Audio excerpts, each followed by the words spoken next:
আমাদের উপরে রাষ্ট্রের দায়িত্ব আসলে ইউনিভার্সিটি স্কুল কলেজের ছেলেরা পাশ করে বেরোবে, মাদ্রাসার ছেলেরা সার্টিফিকেট নিয়ে বেরোবে এক হাতে, আর এক হাতে আমরা তাদেরকে চাকরি দেবো, চাকরির ব্যবস্থা করবো। চাকরি দিতে যদি না পারি তো বেকারদেরকে আমরা বেকার ভাতা দেবো ইনশাআল্লাহ। আমাদের ন্যায় বিচার, বৈষম্যহীন সমাজ, একটা কল্যাণ রাষ্ট্র পবিত্র কোরআন সুন্নাহর ভিত্তিতে যদি পেয়ে যাই, জুলুম থাকবে না, ইনসাফ হবে। উপকূলীয় এলাকায় সিল্টেড হয়ে যাচ্ছে 60-এর দশকের পোল্ডার বেড়িবাঁধগুলো, আর সংস্কার হয়নি। পানি সম্পদ মন্ত্রী কথা দিয়েছেন, একটা শর্ট টাইম, একটা মধ্যমেয়াদী, একটা লং টাইম প্ল্যান উনি নিয়েছেন। কয়েক হাজার কোটি টাকায় এই বিল এলাকার জলাবদ্ধতা নিরসনের মহাপরিকল্পনা নেওয়া হচ্ছে।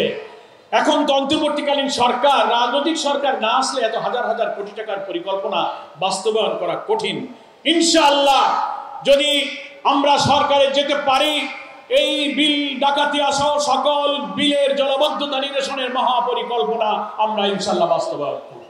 এখন কিছু খাল খনন, কিছু পানি সরানো, কিছু সুইচ গেট করে আপাতত সাময়িক ইলেকশন পর্যন্ত 5-6টা মাস একটু বাঁচার ব্যবস্থা। আমার ভাইদের বাড়িতে পানি উঠে গেছে, মানুষ মরে গেলে হিন্দুরা পোড়াতে পারছে না, শ্মশানে নিতে পারছে না, বাথরুম করতেছে ঘরের ভিতরে, গোয়াল মধ্যে পানি, রান্নাঘরে পানি। আমি তো নৌকায় চড়ে সেই সব জায়গায় গিয়েছি, আপনারা দেখেছেন। আমার ভাইরা, আমি ইনশাল্লাহ আপনাদের সাথে আছি, আপনাদের ভাই। এই বিল ডাকাতিয়াতে আমাদের জমি জমা, এখানেই আমাদের ফসল। আপনাদের দুঃখ আমাদেরও দুঃখ।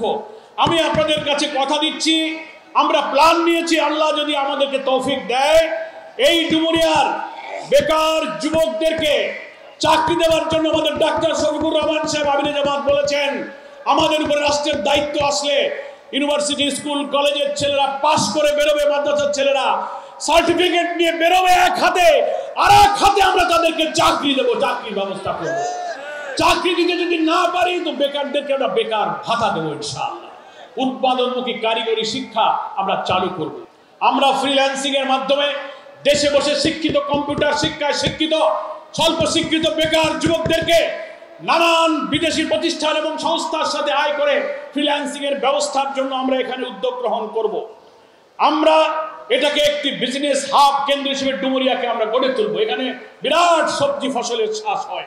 আমি মন্ত্রীকে বলেছিলাম, বাংলাদেশে যে পরিমাণ সবজি ঢাকায় যায়, তার সবচেয়ে উল্লেখযোগ্য সবজি আর মাছ যায় হচ্ছে ডুমুরিয়া থেকে, নাকি বলেন? উৎপাদিত সবজি নষ্ট হয়ে যায়।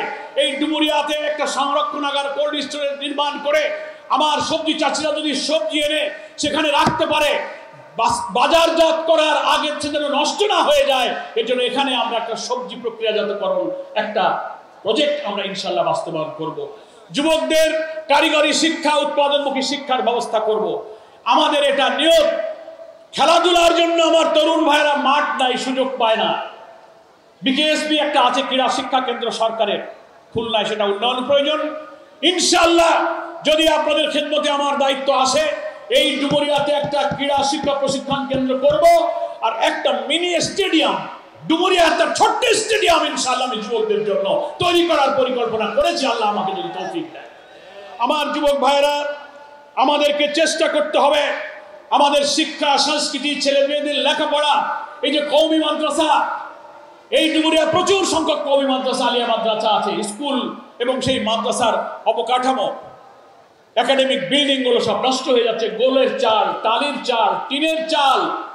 আমি আজকেও বলেছি লোকদেরকে, আল্লাহ যদি আমাকে তৌফিক দেয়, এই কওমি মাদ্রাসাগুলো, আলিয়া মাদ্রাসার যেগুলোর ভবনগুলো দুরবস্থায় আছে, এখানে নতুন ভবন, সম্প্রসারিত ভবনের জন্য ইনশাআল্লাহ আমি উদ্যোগ গ্রহণ করবো ইনশাআল্লাহ।